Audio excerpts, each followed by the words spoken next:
The Meridian warship's crystalline surface reflected the distant starlight as it approached Earth's defense perimeter.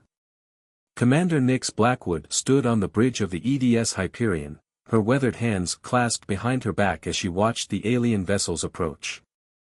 20 years of military service hadn't prepared her for this moment, humanity's first contact with an advanced civilization. "They're broadcasting again, Commander," Lieutenant Raj Patel announced from his communications station. "Same frequency, same message pattern." Nix nodded, her dark eyes fixed on the main viewport. The Meridian ship's message had been clear enough: surrender Earth's resources or face immediate annihilation. Their arrival 3 days ago had shattered humanity's dreams of peaceful first contact. "Status of the defense grid," she asked, voice steady despite the weight of responsibility pressing down on her shoulders. "All stations report ready," Captain Thomas Morgan replied from Tactical. "Orbital platforms are charged and tracking. Ground-based installations standing by." The Meridians had expected Earth to capitulate immediately, assuming their technological superiority would cow humanity into submission. They hadn't bothered studying human history. If they had, they might have approached things differently. "Send our response," Nix ordered, allowing herself a small smile. "Let's show them how humanity handles ultimatums." The next few minutes would become legend in the annals of human history. As the Meridian ship moved into what they considered optimal firing position, they failed to notice the seemingly defunct satellites scattered throughout Earth's orbit. Relics of humanity's early space age, the Meridian scans had dismissed them as space debris. "Activating Operation Trojan Horse," Morgan announced, his fingers dancing across his console. "Sleeper satellites coming online, now." The dead satellites suddenly sparked to life, each one revealing itself to be a carefully disguised weapons platform. The Meridians had been so focused on scanning for advanced energy signatures that they'd completely overlooked the elegant simplicity of kinetic weapons. "Target locked," Morgan confirmed. "All platforms have solution." Nix took a deep breath. "Fire." Thousands of tungsten rods accelerated toward the Meridian vessel from multiple vectors. The aliens' advanced shields, designed to deflect energy weapons, proved nearly useless against simple physics. Mass times acceleration equals force, and humanity had just delivered a lot of both. The Meridian ship's crystalline hull shattered under the barrage, its pieces creating a brief, beautiful light show against Earth's atmosphere. But Nix took no pleasure in the destruction.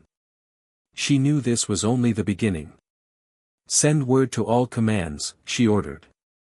"First contact protocols have failed. We are now at war." She turned to address her bridge crew directly.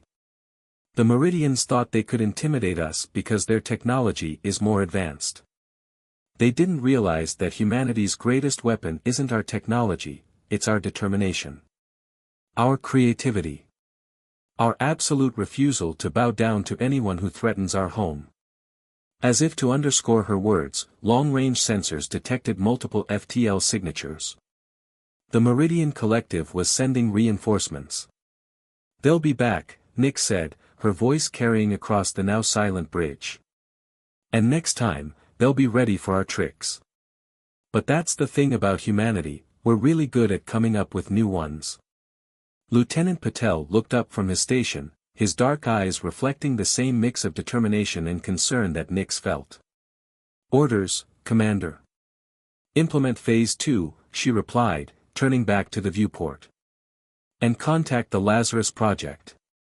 Tell Dr. Samira Hassan it's time to wake up her sleeping giants." As her crew rushed to comply, Nix watched the debris of the Meridian ship burn up in Earth's atmosphere. The aliens had made a crucial mistake: they'd assumed humanity's relative technological inferiority made them primitive. They were about to learn that primitive didn't mean ineffective, and that humanity had turned making the impossible possible into an art form. The real war was just beginning, and humanity was ready to show the universe exactly why you should never corner a species that had turned survival into a science. 3 months after the first Meridian ship fell from the sky, Raven Sinclair crouched in the ruins of what had once been downtown Singapore, her adaptive camouflage suit blending perfectly with the rubble. Behind her, a dozen resistance fighters waited in absolute silence, their breathing steady despite the tension. "Patrol approaching," whispered Jade Wong, her spotter, through their subvocal communication system. "Standard formation. 2 sentinels, 1 overseer." Raven allowed herself a grim smile. The Meridians were nothing if not predictable. Their military doctrine relied heavily on precise formations and textbook tactics, a weakness her team had exploited repeatedly over the past months. "Remember," she subvocalized to her team, "they see in infrared. Cooling suits stay active. Wait for my signal." The Meridian patrol came into view, their crystalline armor catching the dying sunlight. 2 8-foot-tall sentinels moved with mechanical precision, their sensor arrays sweeping methodically. Between them walked an overseer, its more elaborate armor marking it as a command unit. They were impressive, certainly. Advanced technology, superior strength, and near impenetrable armor. But they had a critical flaw: they couldn't imagine being defeated by primitives. Raven clicked her tongue twice, the signal. Above the patrol, perfectly positioned construction drones whirred to life. Before the Meridians could react, the drones dropped their cargo, not explosives or weapons, but hundreds of gallons of quick-setting industrial foam. The Meridians' energy shields, designed to stop high-velocity projectiles and energy weapons, did nothing against the low-speed, non-threatening liquid. Within seconds, the patrol was encased in rapidly hardening foam. "Phase 2, Raven ordered, standing up." Her team emerged from hiding, moving with practiced efficiency. They approached the immobilized Meridians, who were attempting to burn their way free with energy weapons, which only accelerated the foam's setting process, thanks to Dr. Hassan's modifications. "You know what amazes me?" Raven said conversationally as she approached the trapped overseer. "You came all this way across the galaxy, with all your advanced technology, and you never once thought to check Earth's patent database." The overseer's crystalline faceplate turned toward her. "Patent database," its translator crackled. "This stuff." Raven knocked on the hardened foam. "Modified version of a children's toy. Silly string, to be specific. We've been weaponizing fun since before we had electricity." She nodded to her demolitions expert, Omar Patel, who began attaching sonic resonators to the foam. The devices would shatter both the foam and the Meridian's crystalline armor, leaving the aliens alive but helpless, perfect for interrogation. "Your primitive tricks cannot win this war," the overseer declared, its translator conveying both disdain and confusion. "See, that's your problem," Raven replied, checking her tactical display as more resistance cells reported successful ambushes across the city. "You keep thinking of them as primitive tricks. We think of them as tested and proven solutions." The sonic resonators activated, and the Meridian's crystalline armor began to crack. As her team moved in to secure the prisoners, Raven's comm crackled with an encrypted transmission from command. "Ghost Lead, this is Hyperion Actual," Commander Blackwood's voice came through. "Dr. Hassan reports Phase 3 is ready. Can your teams be in position within 48 hours? Raven watched as her people efficiently disarmed and restrained the Meridian soldiers, using techniques perfected against their own kind over centuries of warfare, adapted on the fly to work against alien physiology. "We'll be ready," she confirmed. "Though I have to admit, I'm curious what kind of crazy plan the good doctor has cooked up." "Let's just say," Blackwood replied, a hint of amusement in her voice, "that if they think we're primitive now, wait until they see us start mixing ancient history with quantum mechanics." Raven signed off and turned to her team. They had 48 hours to prepare for whatever Dr. Hassan had planned, and a city full of Meridian patrols to keep distracted in the meantime. The aliens had come expecting to fight a conventional war against a technologically inferior species. Instead, they were learning the hard way that humanity's greatest weapons had never been its technology, but its boundless creativity and stubborn refusal to play by anyone else's rules. "All right people," she called out, let's show these aliens why humans turned asymmetric warfare into an art form. We've got work to do. Deep beneath the Rocky Mountains, in a facility that officially didn't exist, Dr. Samira Hassan stood before a massive quantum computer array, its crystalline components glowing with an otherworldly light. Beside her, the Meridian scientist ZYXTEL observed with all four of their eyes widened in what she had learned to recognize as astonishment. Impossible, ZYXTEL whispered, their translator struggling to convey their mix of awe and disbelief. You've integrated our quantum crystals with your binary systems? Impossible is just another word for, hasn't been done yet, Samira replied, adjusting her headscarf before tapping commands into the holographic interface. Though I have to thank you, without your insights into Meridian crystal technology, we might have taken months more to crack it. The defector moved closer to the displays, their crystalline exoskeleton catching the light. When I chose to aid humanity, it was because I saw the error in the collective's philosophy. But this.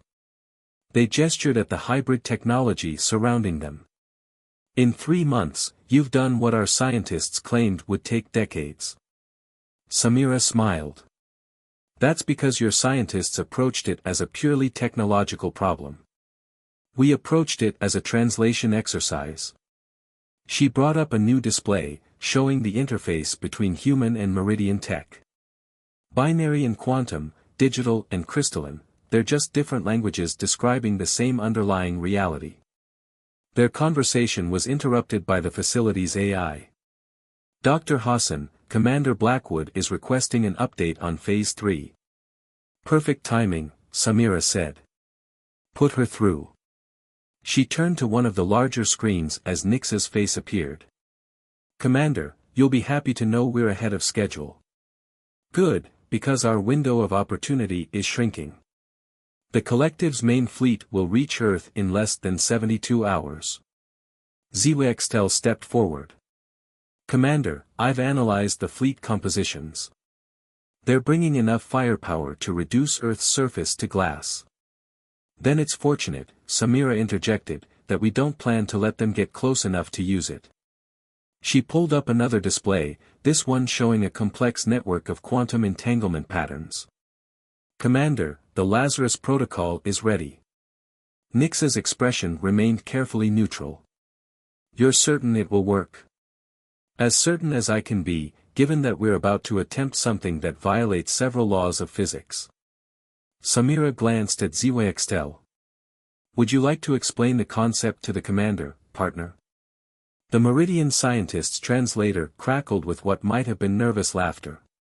You're going to use our own quantum communication network against us. It's elegant, in a terrifyingly human way. Explain, Nix ordered. Samira brought up a simulation. The Meridian Collective uses quantum-entangled crystals for instant communication across their fleet.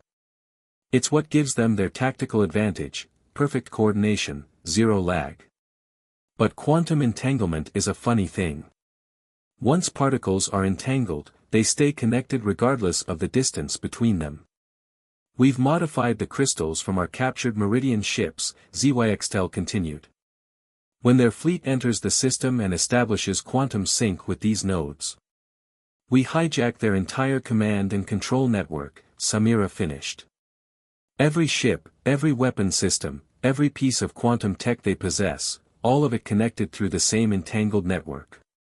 And once we're in, we can shut them all down at once, Nix concluded, understanding dawning in her eyes. How did you even come up with this? Would you believe a 20th century computer virus inspired it? Samira asked.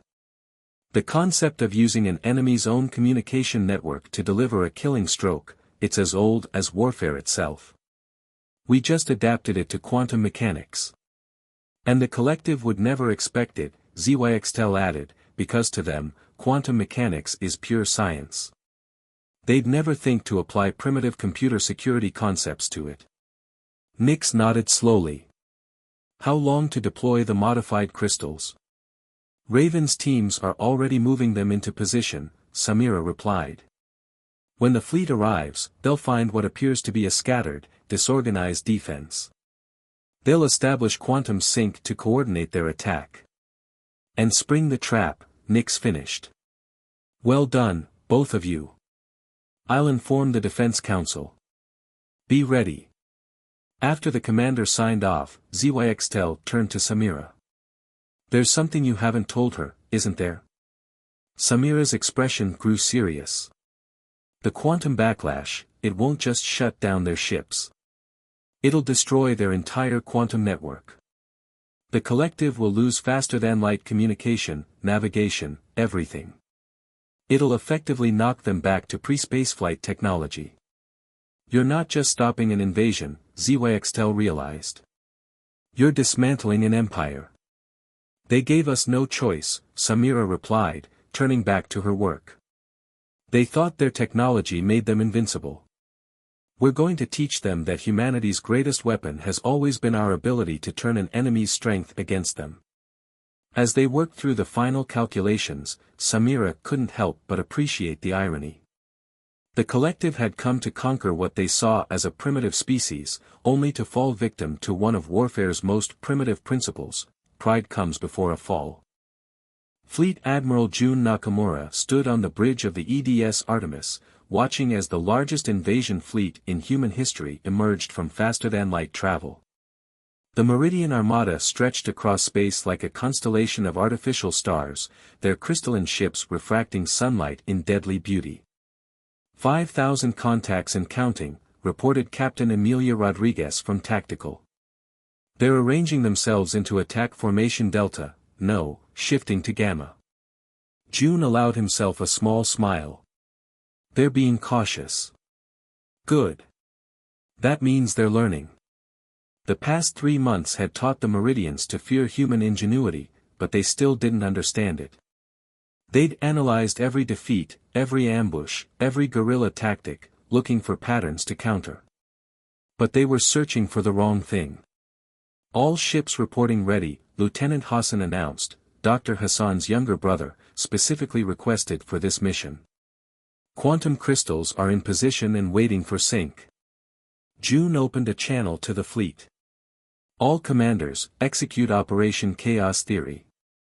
Across the solar system, human ships began moving in what appeared to be random, disorganized patterns. To the Meridian tacticians, it would look like panic, like a primitive species realizing they were hopelessly outgunned. The truth was far more elegant. The Meridians are taking the bait, Rodriguez reported.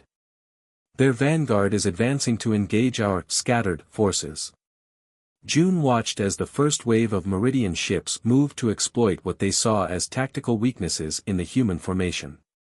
Their battlefield AI would be calculating optimal firing solutions, plotting intercept courses, preparing to demonstrate their superior technology in tactical doctrine. All ships, maintain course and speed, June ordered calmly. Let them think they have us figured out. The Meridian advance continued, their ships moving with perfect precision, their formation a textbook example of space combat tactics. As they closed in, their quantum communication network reached out to synchronize with the captured crystals scattered throughout the solar system. Quantum sync in progress, Hassan reported, his fingers dancing across his console. 10 seconds to full network integration.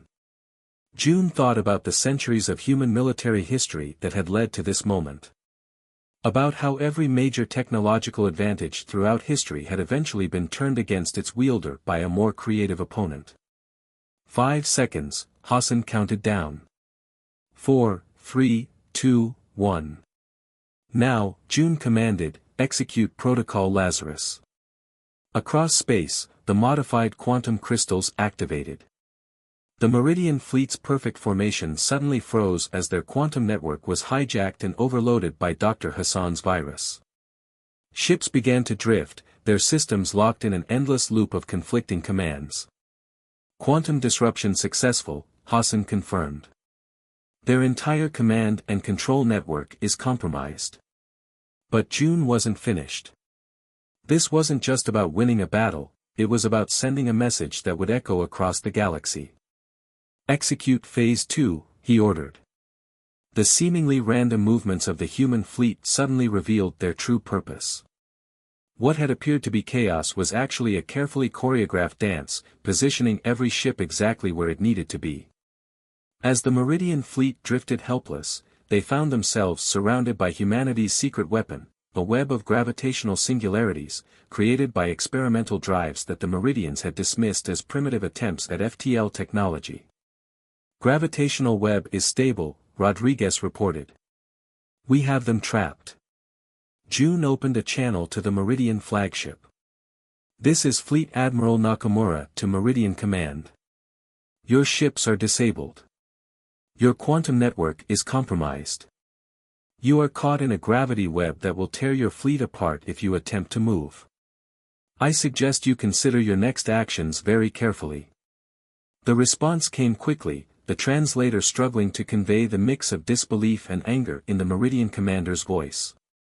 How, this is impossible. Your species barely understands quantum mechanics.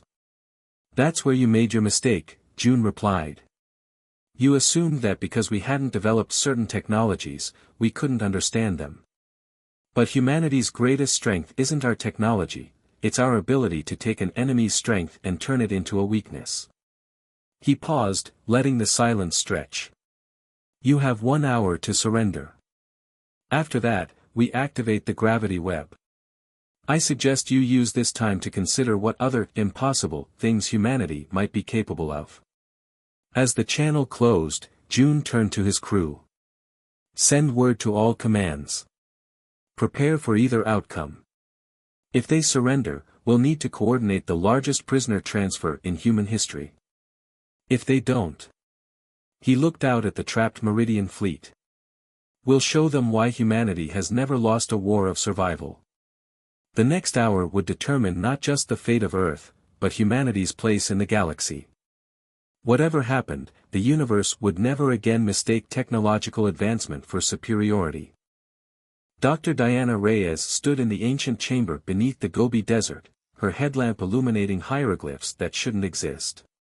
Behind her, Commander Blackwood and Dr. Hassan examined the massive crystalline structure that dominated the chamber's center, a structure that predated human civilization by thousands of years. So this is what you've been hiding, Nick said, running her hand along the crystal's smooth surface. This is why you were so certain your quantum virus would work. Diana nodded, brushing dust from a particularly intricate section of the wall carving. We weren't the first ones to face the Meridian Collective. Just the first ones to beat them. The dating puts this site at roughly 12,000 years old, Samira added, her instruments scanning the crystal. The same age as similar sites we found in the Andes, beneath the ice in Antarctica, and in the Mariana Trench.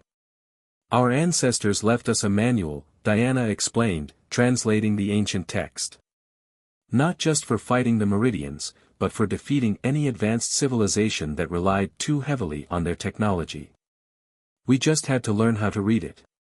The chamber hummed with energy as Samira's scans activated something within the crystal. Holographic images sprang to life, showing scenes from an ancient war, one fought not with spears and arrows, but with quantum weapons and crystalline ships. The Meridians weren't always a collective, Diana continued, watching the images play out. 12,000 years ago, they were refugees, fleeing from something they'd created. Something that turned their own technology against them. They found Earth, thinking to make it their new home. But they found it already occupied, Nix guessed. By our ancestors, yes. Who proved to be far more resourceful than the Meridians expected. Diana moved to another section of text. The Meridians of that era were even more advanced than they are now. But they'd become completely dependent on their quantum technology. When humanity showed them a different way of thinking. They couldn't adapt, Samira finished. Just like now. Our ancestors drove them off, Diana confirmed. But they knew the Meridians would return eventually. So they left us everything we'd need, the quantum crystals, the gravitational technology, even the basic principles of the virus we used against their fleet. All hidden in plain sight, scattered across Earth's ancient ruins. And encoded in ways that would only make sense once we reached a certain level of technological development, Samira added. The Lazarus Protocol wasn't developed in 3 months. It's been waiting for us to discover it for 12,000 years. Nix frowned. Why not just leave us their advanced technology? Why make us develop everything on our own? Because they understood something fundamental about humanity, Diana replied, her voice echoing in the ancient chamber. Our strength isn't in our tools, it's in how we think. How we adapt. How we take things apart and put them back together in ways no one else would consider. She pointed to a final section of text, one that seemed newer than the rest. They left us a message: to our children, we give you not weapons, but understanding. Not power, but potential. The stars await, but first you must learn to stand on your own. Only then will you be ready to face what lies beyond. Beyond? Nix asked. Beyond what? Before Diana could answer, her comm unit crackled. Dr. Reyes, June's voice came through, the Meridian fleet has made their decision. They're powering up their weapons. Diana shared a look with her colleagues. Then it's time they learned what happens when you corner a species that's been preparing for this fight for 12,000 years. She pressed her hand against a section of the wall, and the entire chamber began to transform. The crystal at its center pulsed with energy, connecting to its siblings scattered across the planet. Each one had been placed with precise mathematical precision, forming a global network that had laid dormant for millennia. Activating the ancient defense grid, Samira announced, her instruments showing power readings that shouldn't have been possible. Connecting to modern systems, integration successful. Send word to Admiral Nakamura, Nix ordered. Tell him to pull our ships back to the secondary defense line. Let's show the Meridians what their ancestors were running from.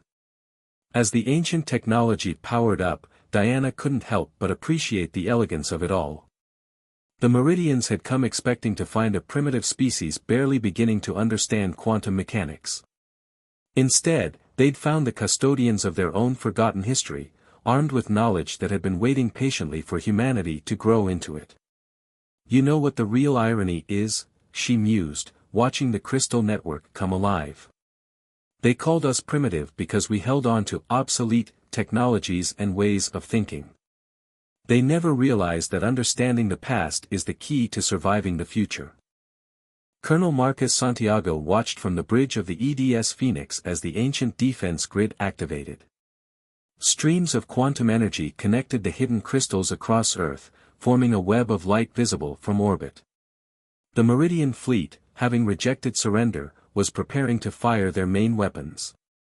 They still think they can win, Marcus observed, his weathered face reflected in the view screen. Even now, they can't imagine losing to us. All ships have cleared the defensive line, his XO, Commander Lucia Torres, reported. Ancient grid is at full power. Admiral Nakamura signals ready. Marcus opened a channel to all Earth forces. This is Colonel Santiago. For 3 months, we've shown the Meridians that humanity's greatest strength isn't our technology, it's our adaptability. Our creativity. Our absolute refusal to accept defeat. Now we show them what 12,000 years of preparation looks like. The Meridian fleet opened fire, their energy weapons powerful enough to crack a planet. But as the beams approached Earth, the ancient defense grid activated. The quantum web caught their attacks and did something impossible, it began to rewrite the laws of physics within its influence. Grid is holding, Lucia announced. Dr. Hassan's modifications are working. The Meridian's weapons, they're being transformed. Marcus smiled. This was what the ancient humans had discovered, not just how to fight quantum technology, but how to reshape it. Every shot the Meridians fired was caught in the grid, its energy reprogrammed and redirected. Signal from Dr. Reyes, Lucia reported. The ancient sites are fully active. She says it's time to show them what their ancestors knew about humanity. Marcus nodded. Execute final phase. The quantum web suddenly expanded, engulfing the Meridian fleet. Their crystalline ships, the pride of their civilization, began to change.